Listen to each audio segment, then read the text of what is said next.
Anne of Cleves, in the history books, she is the punchline of a 500-year-old joke. She's historically branded as the ugly one, the Flanders Mare. The story we are usually fed goes like this. Henry VIII saw her, was physically repulsed, divorced her after 6 months because he couldn't bear to touch her, and tossed her aside.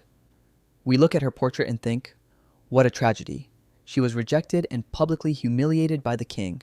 But let's pause. We are looking at this entirely the wrong way.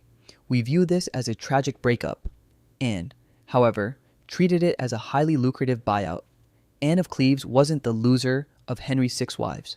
She was the absolute, undisputed winner, the grand champion of Tudor survival. Think about the competition. Catherine of Aragon divorced after 20 years, died of illness and a broken heart, stripped of her assets and isolated from her daughter. Anne Boleyn, executed. Jane Seymour, died in childbirth. Catherine Howard, executed. Catherine Parr survived, but spent her final years as a live-in nurse to a dying, volatile tyrant. And Anne of Cleves, she was married to the most dangerous, unpredictable, and physically declining man in Europe for exactly 6 months. She didn't have to sleep with him. She didn't risk her life in childbirth. And when he demanded a divorce, she didn't fight him in court. She essentially said, I agree, Henry, but let's talk about my severance package. She walked away with 2 prime pieces of real estate, including Hever Castle, the childhood home of Anne Boleyn, the ultimate ironic flex. A massive annual allowance that instantly made her one of the wealthiest independent women in England, the official title of the king's beloved sister, ensuring she outranked almost every other woman in the country, absolute freedom. She never had to remarry. She spent the rest of her life managing her properties, importing fine wines, curating her interiors, and enjoying high society events without the looming threat of the executioner's block. She turned a disastrous blind date into the most successful golden parachute in history. She didn't get the fairy tale, but she secured the ultimate asset portfolio. Think about the sheer audacity required to pull this off. In an era where a woman's entire societal worth was inextricably tied to her ability to produce heirs, Anne looked at a failing enterprise and realized her highest value was in walking away quietly. She didn't let ego tie her to a sinking ship. She understood that a prestigious royal title without personal autonomy is just a gilded cage. By stepping down from the throne, she effectively became the CEO of her own life, complete with an untaxed, guaranteed income stream and 0 marital obligations to a volatile boss. Let's see. Are you ready to learn how to outmaneuver a narcissist and win the Game of Thrones with pure emotional intelligence? Let's rewind to 1539. Henry VIII is on the market again. Jane Seymour has passed away, and he needs a new wife to secure the succession. But there is a glaring issue. Henry is no longer the athletic, golden prince of his youth. He is 48 years old. In the 16th century, that was nearing the end of the line, and Henry was a biological wreck. He is morbidly obese. He has a chronic, ulcerated wound on his leg.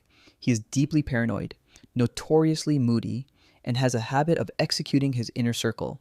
Logically, he needed a caregiver, but his ego demanded a supermodel. Most European princesses politely declined the offer. The Duchess of Milan famously quipped, "If I had 2 heads, I would happily marry the King of England, but since I only have one, I will pass." Enter Thomas Cromwell, the king's chief minister and ultimate fixer. He spots a strategic political alliance in Germany with the Duchy of Cleves. They have 2 eligible sisters. Henry asks for their portraits. He dispatches his premier artist, Hans Holbein. Cromwell's implicit instruction to Holbein was essentially, I need this merger to go through. Give her the 16th century equivalent of an Instagram filter. Make her look flawless.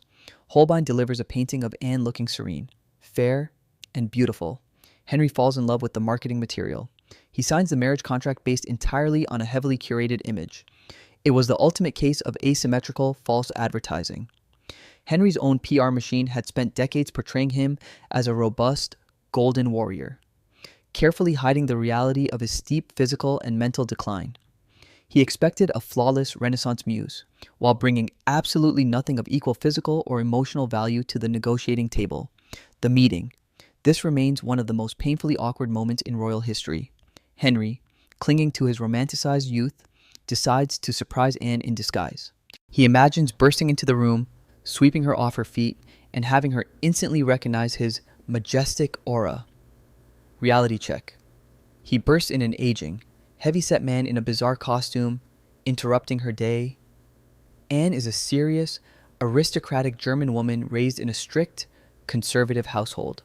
She has no context for English courtly games.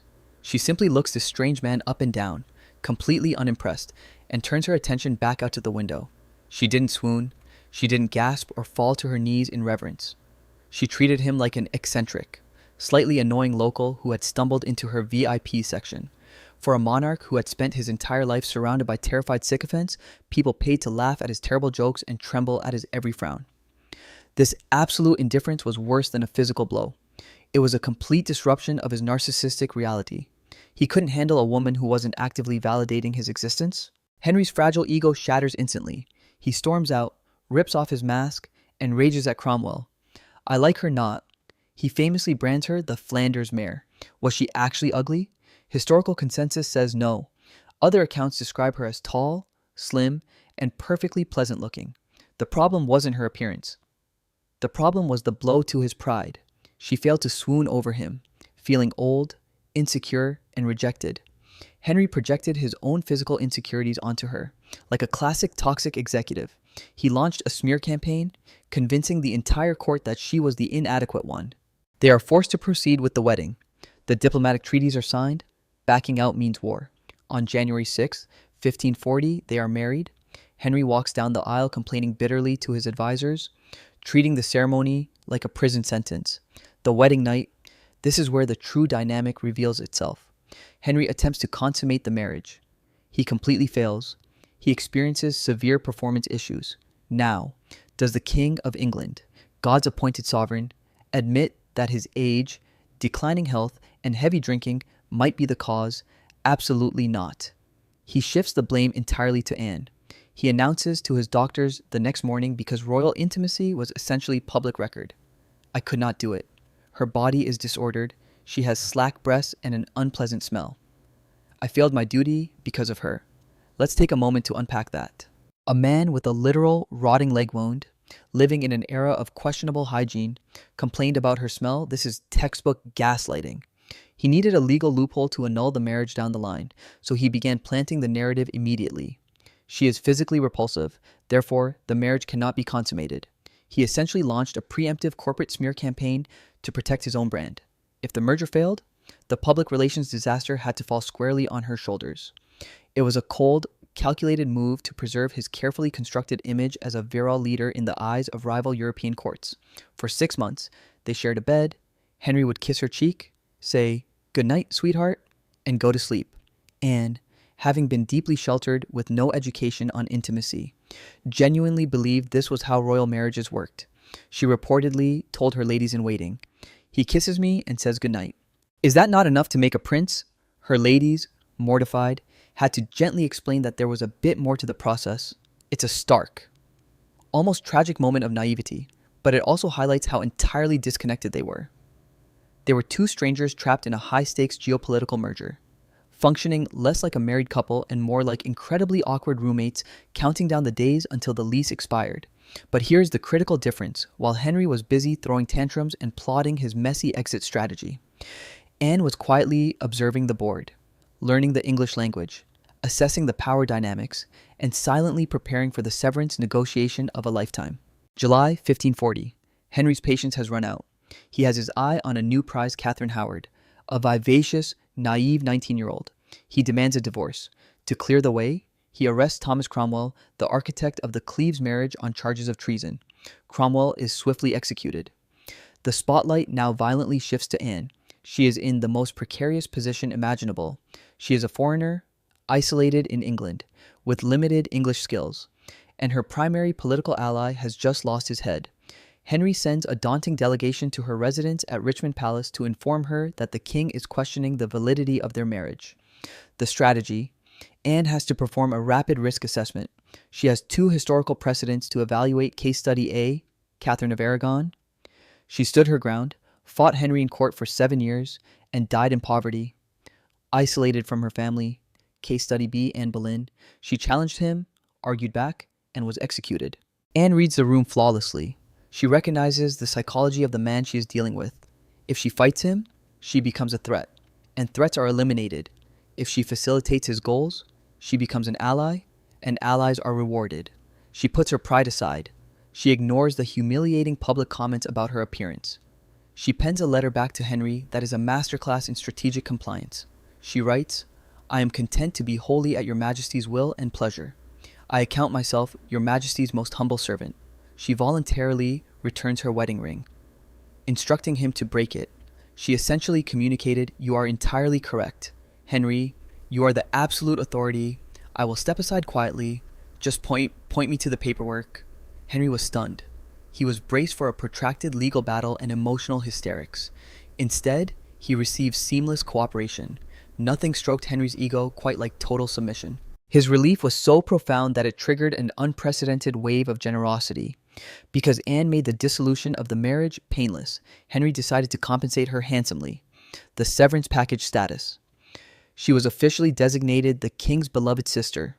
This was a brilliant PR spin. It kept her in the royal family fold while legally severing the marriage. She took social precedence over almost every woman in the realm. Real estate, he granted her Richmond Palace and Hever Castle. She instantly acquired a massive, prestigious real estate portfolio, money, an annual income of £4,000. To put that in perspective, it's the Tudor equivalent of holding a highly diversified, inflation-proof portfolio of gold and silver today. She was financially untouchable. Lifestyle. She kept her exquisite jewelry, plate, and furnishings, and Henry generously stocked her cellars with imported wine and beer. She transitioned from a discarded wife to the most affluent, independent woman in England. She had no husband dictating her life. She had her own revenue streams, her own prime properties, and her own staff, while Henry was physically deteriorating and dealing with the devastating fallout of his marriage to a teenager. Anne was at Hever Castle, curating her gorgeous interiors, managing her estates, and living life entirely on her own terms. Here is the most fascinating twist. Once the ink on the annulment was dry, Anne and Henry actually became great friends. Henry frequently visited her estates, stayed for dinner, and enjoyed her company. Without the pressure of intimacy and the desperate need to produce an heir, he realized she was remarkably intelligent, charming, and a fantastic card player. Historical records even note a time when Catherine Howard went to bed early, and Henry stayed up late into the night dancing and drinking with Anne of Cleves. She was partying with her highly powerful ex-husband while his new, much younger wife slept. It is the ultimate display of social leverage. She stepped into the role of the supportive cool aunt to Henry's children, building strong, affectionate relationships with both the future Queen Mary and Queen Elizabeth. She survived the cutthroat politics of the Tudor court because she neutralized herself as a threat. She became the ultimate consultant, enjoying all the perks of the organization with none of the toxic daily operations. Anne lived long enough to watch the rest of the drama unfold from a safe distance. She saw Catherine Howard beheaded for treason just 18 months later. She saw Henry VIII marry his final wife, Catherine Parr. She saw Henry pass away in 1547. The tyrant was gone, and her position remained secure. She witnessed the short reign of her stepson, Edward VI. She proudly rode in the carriage alongside Elizabeth at Queen Mary's coronation. She became the grand matriarch of the Tudor era, outliving every single one of Henry's other wives. She passed away peacefully in 1557 at her home in Chelsea Manor, respected, extraordinarily wealthy, and with her legacy intact. In her will, she thoughtfully left her best jewel to Queen Mary and her second best to Elizabeth. Why does Anne of Cleves resonate so strongly with us today? Because she is the ultimate case study in strategic quitting in our careers and personal lives. We are constantly bombarded with the narrative to never give up, fight for what's yours, or stick it out. If Anne had subscribed to that mindset, she would have ended up impoverished and miserable like Catherine of Aragon, or dead like Anne Boleyn. She deeply understood the sunk cost fallacy. She recognized that this marriage was a failing venture, the CEO was toxic, the environment was hostile, and the ROI was zero. Instead of trying to fix a broken system or change a stubborn man, she focused all her energy on negotiating her exit strategy. In the modern business world, when a top executive is ousted, they rarely leave empty-handed. They negotiate a golden parachute. Anne did exactly that. She understood that letting your ego take the wheel can ruin you, but applying sharp pragmatism sets you up for life. She traded a humiliating public label for long-term luxury and peace of mind. It's time we reframe the core myth of this story. Was she really that unattractive? Do you think so? Let's look at the objective facts. Henry was 50, severely overweight, and battling chronic, debilitating health issues. Anne was 24, tall, healthy, and composed. The historical reality points to Henry's impotence when he couldn't perform. His fragile ego couldn't handle the truth. He needed a scapegoat. Calling her ugly was a brutal PR spin designed to protect the king's masculinity. It was the 16th century royal equivalent of, "It's not me, it's you." Anne willingly absorbed the blame for his shortcomings. And in exchange, she took his castles and his cash. That is a phenomenal trade. She let him keep his pride. She kept the real estate. So, the next time the name Anne of Cleves comes up, do not pity her. Do not dismiss her as the ugly, rejected wife. Recognize her as the smartest, most emotionally intelligent player in the room. She realized that sometimes the only way to win a rigged game is to stop playing. She cashed out her chips at the perfect moment and walked away from the table. She secured her independence. She kept her head. And she lived a beautifully curated, soft life. Anne of Cleves wasn't a failure. She was a master strategist. Let's see. What would your strategy have been? Would you have fought for the title like Catherine, or taken the buyout like Anne? Drop a comment below. Are you team ego or team exit strategy? Don't forget to like, subscribe, and remember, sometimes the best move you can make is knowing exactly when to walk away. Peace.